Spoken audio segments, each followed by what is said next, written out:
شروع اللہ کے نام سے جو بڑا مہربان اور نہایت رحم کرنے والا ہے۔ ایک بادشاہ نے بڑی چاہت سے اپنا محل بنوایا، تعمیری کام کے لیے اپنے خزانے کے دروازے کھول دیے۔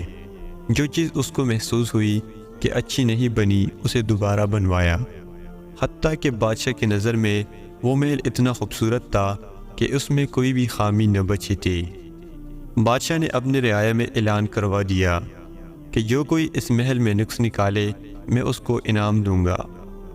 لوگ آتے محل کو دیکھتے، انہیں اس میں کوئی عیب نظر نہ آتا۔ چنانچہ کئی دن اس طرح گزر گئے، لوگ آ کر دیکھتے رہے اور واپس جاتے رہے۔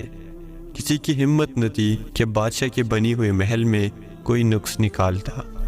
ایک اللہ والے کا ادھر سے گزر ہوا، انہوں نے بادشاہ کی یہ بات سنی، وہ بھی محل دیکھنے کے لیے آئے۔ محل دیکھنے کے بعد بادشاہ کے سامنے پیش ہوئے اور کہنے لگے، بادشاہ سلامت، مجھے آپ کے محل میں 2 عیب نظر آئے ہیں۔ بادشاہ حیران ہوا کہ ساری دنیا کو میرے محل میں عیب نظر نہ آیا، اس بوڑھے کو میرے محل میں کون سے عیب نظر آ گئے؟ چنانچہ اس نے پوچھا، بتاؤ کون کون سے عیب ہیں؟ وہ اللہ والے کہنے لگے، بادشاہ سلامت، اس میں 2 عیب ہیں۔ ایک یہ کہ یہ محل ہمیشہ نہیں رہے گا، ایک نہ ایک دن ختم ہو جائے گا، اور دوسرا عیب یہ ہے کہ تو بھی اس میں ہمیشہ نہیں رہے گا، ایک نہ ایک دن تجھے بھی یہ محل چھوڑنا پڑے گا۔